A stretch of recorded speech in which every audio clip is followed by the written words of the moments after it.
David stared at his phone screen, heart pounding as Sarah's words echoed in his mind. I've cheated on you with another man, and I don't care. You're so boring. I deserve better. She had typed it boldly in their chat with Alex, oblivious to the trap. He replied calmly, Great, because that other is me from a fake profile. Sign the divorce papers now. Her response froze mid-type, and panic set in as she realized the deception. David, a 35-year-old IT specialist in Chicago, had built his life around reliability. He fixed code bugs by day and nurtured his marriage by night, always prioritizing Sarah's happiness. At 32, she thrived as a marketing coordinator, pitching ideas that lit up boardrooms. They had met at a tech conference 5 years ago, bonding over shared ambitions, buying a cozy apartment in Wrigleyville, weekend hikes in Starved Rock, and dreams of starting a family. Their routine felt solid until subtle shifts cracked the foundation. It started with her phone habits. Sarah began leaving it face down during dinners, vibrating notifications pulling her away mid-conversation. David brushed it off at first, attributing it to work stress from a big campaign launch. But one evening, as he prepared her favorite stir-fry, she rushed in late, pecked his cheek absent-mindedly, and headed straight to the shower without a word about his effort. He noticed her phone buzzing on the counter. A quick glance revealed a locked screen, but the pattern was new. She had changed it without telling him. Suspicion gnawed at him. Nights grew tense as Sarah laughed at texts while scrolling in bed, turning away when he leaned in. Just memes from colleagues, she'd say, but her eyes darted evasively. David tested the waters by announcing a late work shift, only to return early and find her whispering on a call, hanging up abruptly at his entrance. She claimed it was a client, but the flush in her cheeks betrayed more. Intimacy faded. Her touches became mechanical, excuses piling up about headaches or fatigue. Determined to uncover the truth, David waited for an opportunity. One morning, while Sarah jogged, he accessed her laptop left unlocked on the kitchen table. Browsing history revealed visits to a discreet dating site for married people. He clicked through, heart sinking at the profile, Starlight_88, featuring a cropped photo of her lotus tattoo, the one he had traced during their honeymoon. Messages flooded in from admirers, and her replies were flirtatious, scheduling virtual chats that aligned with her overtime hours. Rage simmered, but David channeled it into strategy. He created a fake account as Alex, a 34-year-old consultant seeking excitement without commitment. Profile complete with stock photos and a bio mirroring complaints Sarah had voiced about routine killing passion. Approval came swiftly, and he messaged her. You seem like someone who craves adventure. Tell me more. Her response arrived within minutes. Finally, a guy who gets it. My husband's predictable. I need fire. Conversations escalated rapidly. Sarah confided in Alex about feeling trapped, describing secret dinners at downtown hotels last month, nights she had labeled as team-building events. David cross-checked dates. One matched a time he had surprised her with flowers, only to be met with irritation. She vented about his lack of energy, calling him invisible in their own home. Each revelation stabbed deeper, confirming betrayals that extended beyond words. He saved every exchange, screenshots capturing her enthusiasm for Alex's compliments. Tension built as she suggested escalating to calls, her messages growing bolder. David maintained composure at home, feigning normalcy while piecing together her double life. One night, she proposed a meetup. Hubby's out of town next week. Perfect timing for us to connect in person. David agreed via the app, setting the stage. He announced a sudden business trip to Milwaukee, packing minimally to sell the lie. Sarah nodded casually, her subtle smile fueling his resolve. He drove off, circled back via a rented sedan, and parked blocks away, watching their apartment lights flicker on. As the appointed hour neared, he texted, On my way. Her reply, Doors unlocked, hurry in. Slipping inside quietly, David found Sarah adjusting a candle's flame, soft jazz playing from the speaker. She turned, expectation in her eyes shifting to horror upon seeing him. Without a word, he placed his phone on the coffee table, open to their chat history. Messages scrolled endlessly, her confessions laid bare. Sarah stammered, It's not what it looks like. I was just curious. But the evidence silenced excuses. He handed her the divorce papers, prepared by a lawyer days earlier. Her hands trembled as she scanned them. David stepped back, voice steady, sign it. We're done, she pleaded, grasping his arm. But he pulled away, exiting into the night. The door clicked shut behind him, marking the end of deception. In the following days, Sarah's world unraveled. Colleagues distanced themselves after whispers of her indiscretions spread via office gossip. The friend who had encouraged the site ignored her calls, claiming busyness. Attempts to reach David failed, blocked numbers, returned mail. Loneliness crept in, her apartment echoing with regretful silence. David relocated to a Lincoln Park studio, reconnecting with buddies for basketball games and bar trivia. At a local coffee shop, he met Natalie, a 31-year-old graphic designer who shared his love for coding puzzles. Their talks flowed naturally, free of hidden agendas. For the first time, trust rebuilt without fear. Sarah, meanwhile, scrolled through empty profiles, realizing the thrill had cost everything genuine. Isolation forced reflection. Her actions had forged this void. David moved forward, embracing peace earned through quiet strength. Sarah's fingers hovered over her phone, typing and deleting frantic messages to David that never sent. She sat alone in their Wrigleyville apartment, the silence amplifying her regret. Last night's confrontation replayed endlessly, his calm delivery of divorce papers, the damning screenshots exposing her as Starlight_88. She had tried to explain, claiming it was a fleeting thrill, but his unwavering gaze silenced her. Now, with David gone, she faced the wreckage of her choices. At her marketing firm downtown, whispers followed her through glass-walled offices. A colleague, Jenna, who once cheered her adventurous side, avoided eye contact during a team meeting. Sarah overheard murmurs about her late-night escapades, likely leaked from a chatty coworker who'd spotted her at a hotel bar with a stranger. Her latest campaign pitch flopped. Clients sensed her distraction, and her boss issued a warning about performance. Each cold shoulder chipped away at her confidence, leaving her isolated in a space where she once thrived.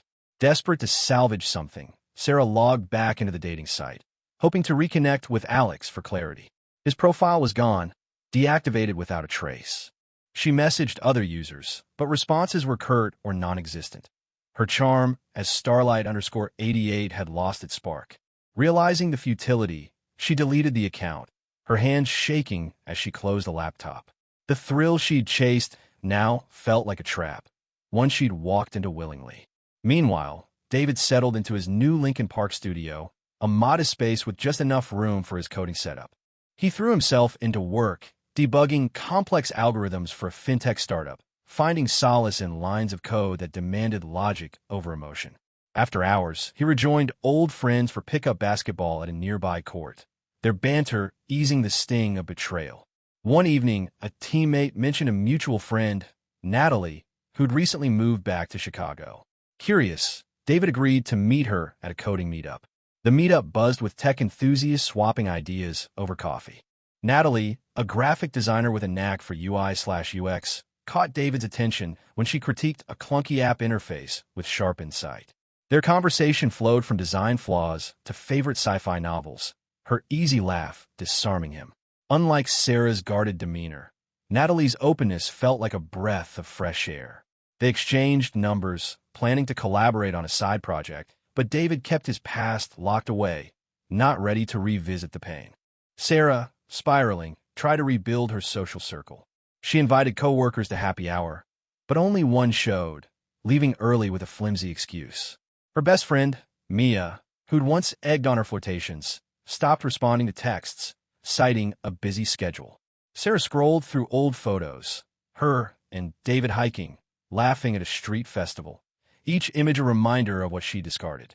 She drafted an email to him, pouring out apologies, admitting her selfishness, but hesitated to send it, knowing he'd blocked her everywhere.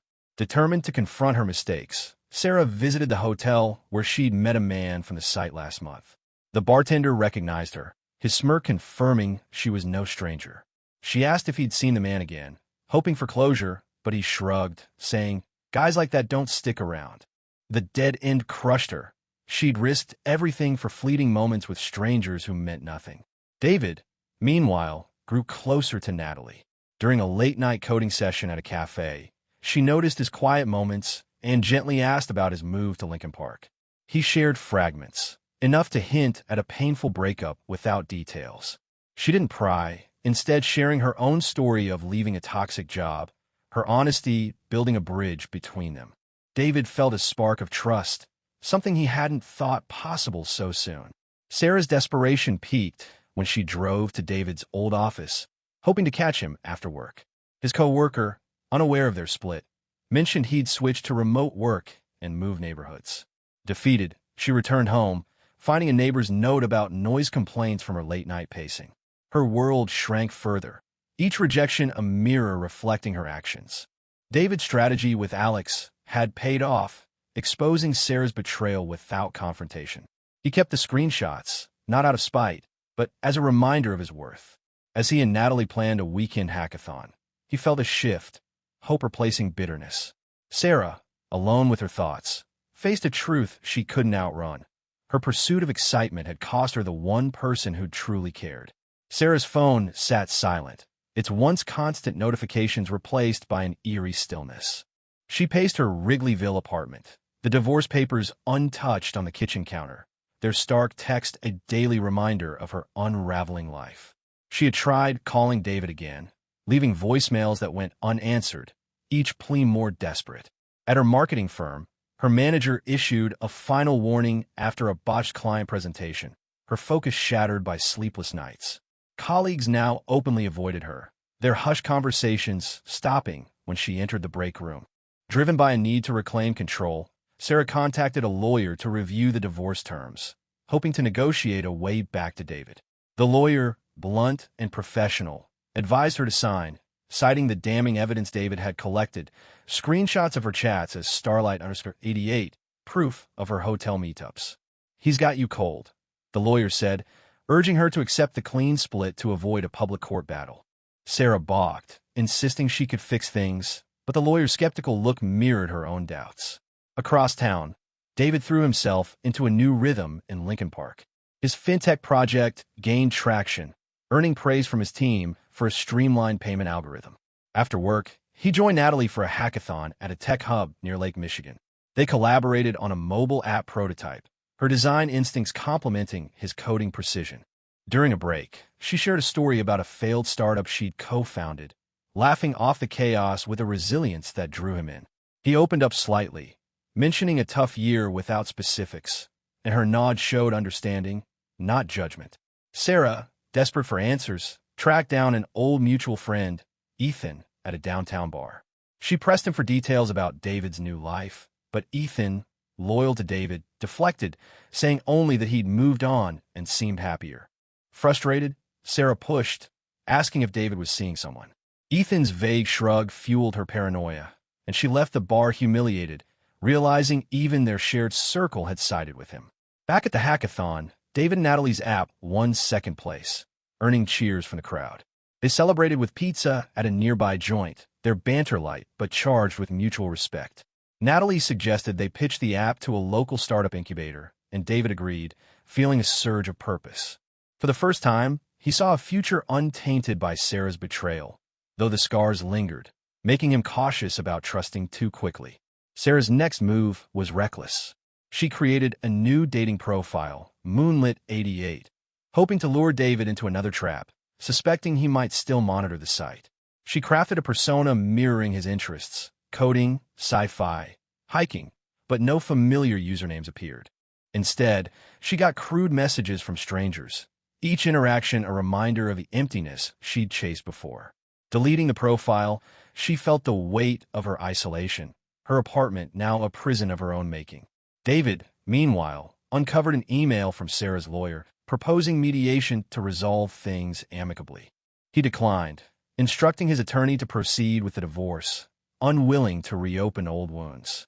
He shared the update with Natalie during a late-night coding session, admitting the marriage's collapse without diving into details. She listened, offering quiet support, and suggested they grab coffee at a new spot by the lake, a small gesture that felt like a lifeline.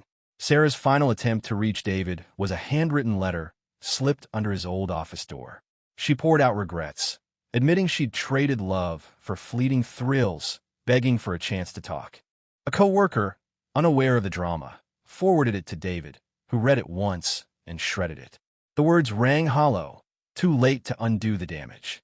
He blocked her last known email, severing the final thread. As Sarah faced another sleepless night, her phone buzzed with a work email. Her contract was under review due to inconsistent performance. Panic surged. She was losing her career alongside everything else. David, however, ended his day sketching app updates with Natalie, their shared excitement a quiet triumph over his past. Sarah's choices had built her solitude, while David's resolve carved a path forward, each step distancing him from the pain she'd caused. Sarah stared at the termination email from her marketing firm, her laptop screen casting a harsh glow in the dim Wrigleyville apartment. Failure to meet performance standards, it read, effective immediately. She had missed deadlines, fumbled pitches, and alienated clients, her focus eroded by weeks of isolation and regret. With no job and no allies, she turned to her last resort, her sister, Lauren, who lived in Evanston. Sarah drove north, hoping for sympathy, but Lauren's response was blunt. You made this mess. Own it.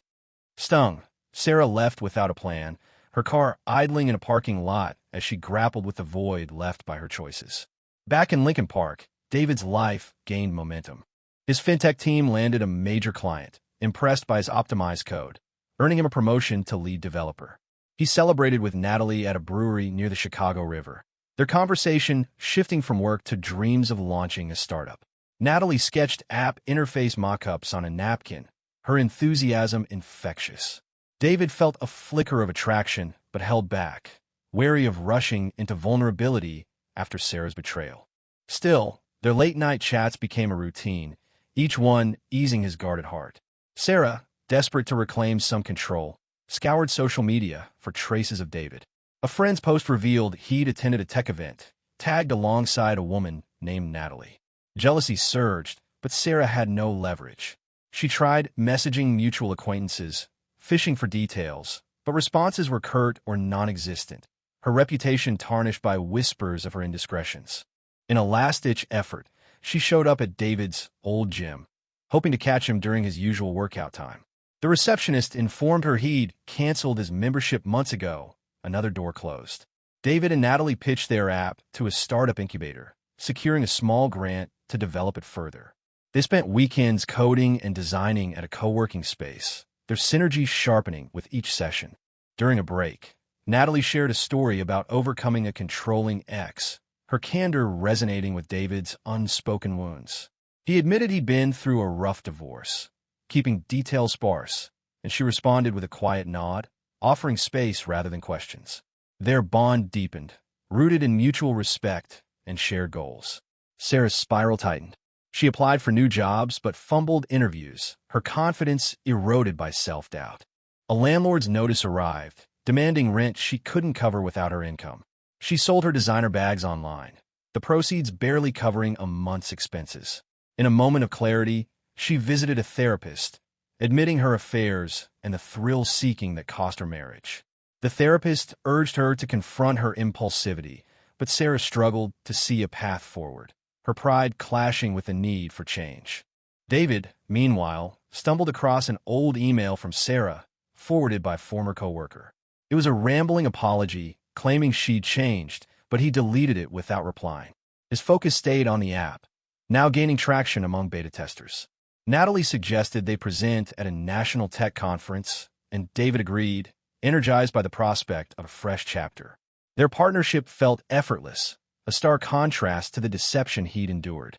Sarah's last attempt to reach David was a bold move. She showed up at the co-working space where he'd been spotted, having gleaned its location from a LinkedIn post. She lingered outside, heart racing, but saw him through a window, laughing with Natalie over laptops. The sight crushed her, not just his happiness, but the ease of it, untainted by her shadow. She left without approaching, knowing any confrontation would only deepen her humiliation.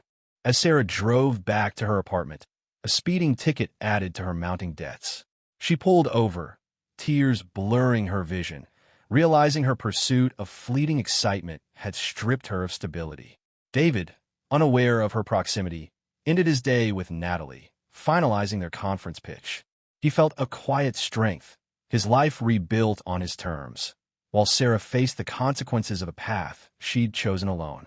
Sarah packed her belongings into cardboard boxes, the Wrigleyville apartment lease expiring without renewal funds. Her job search yielded only rejections, her resume tainted by her abrupt firing. With no savings left, she moved into a cramped Evanston studio, borrowing money from her reluctant sister, Lauren, who insisted on a repayment plan. Therapy sessions continued, forcing Sarah to dissect her thrill-seeking, but progress was slow. She recoiled at accountability, still hoping for a way to undo her past. She stopped checking David's social media, each glimpse of his new life a fresh wound, but the urge to reach him persisted. David and Natalie stood before a packed conference hall in San Francisco, presenting their app to tech investors. Their polished pitch, blending his code with her sleek design, secured a $100,000 seed fund. Applause erupted, and Natalie's grin sparked a warmth David hadn't felt in years. Over dinner, they toasted their success, discussing plans to scale the app. He shared more about his marriage's collapse, admitting how Sarah's betrayal shattered his trust. Natalie listened, sharing her own story of rebuilding after a manipulative mentor derailed her early career. Their honesty cemented a bond beyond collaboration. Back in Chicago, Sarah took a part-time barista job, the only offer she could land. Customers' impatience and low tips grated on her, a stark fall from her marketing days. During a break, she overheard coworkers gossip about a colleague's affair, their judgment echoing her own disgrace. She tried joining a local book club to rebuild connections, but her guarded demeanor kept others at arm's length. Late at night, she drafted another letter to David, begging for closure, but tore it up, knowing he'd moved on. David's startup gained buzz, with tech blogs praising their app's intuitive interface. He and Natalie hired a small team, renting a modest office in River North. Their workdays blurred into evenings, often ending with walks along the lakefront, where David felt safe enough to laugh freely. He confided in Natalie about the divorce papers, now finalized, and his relief at closing that chapter. She suggested they celebrate with a weekend trip to a Wisconsin cabin, a break from their grind. David agreed, sensing their connection deepening into something real. Sarah's reality grew bleaker. Her landlord raised the rent, and Lauren refused further loans, citing unpaid debts. At therapy, she admitted her affairs stemmed from insecurity, not just boredom, but change felt daunting. She stumbled across a community volunteer event and joined, hoping to find purpose. Serving meals at a shelter, she met others rebuilding their lives, their resilience humbling her. Yet, her thoughts often drifted to David, wondering if he'd ever forgive her, even as she knew he owed her nothing. David and Natalie's cabin getaway solidified their partnership. By a campfire, they brainstormed new app features, but talk turned personal. David revealed the depth of Sarah's deception, her secret profile, the hotel meetups, and how his fake Alex account exposed it. Natalie admired his restraint, admitting she'd have confronted her betrayer head-on. Their hands brushed as they packed up, a quiet moment signaling mutual trust. Back in Chicago, they officially became a couple, keeping work and romance balanced. Sarah's volunteer work offered a sliver of redemption. She bonded with a coworker, Mia, who shared her own story of overcoming addiction. Their talks pushed Sarah to sign up for a career retraining program, aiming for a fresh start in graphic design. Still, her nights ended alone, her phone silent, the weight of her choices ever present. She stopped writing to David, accepting his absence as her consequence. David's app launched publicly, earning thousands of downloads. He and Natalie moved in together, their shared vision and trust anchoring them. Sarah, meanwhile, took her first design class, her small steps toward recovery overshadowed by the life she'd lost. David thrived, free from resentment, while Sarah learned that true change began with facing herself.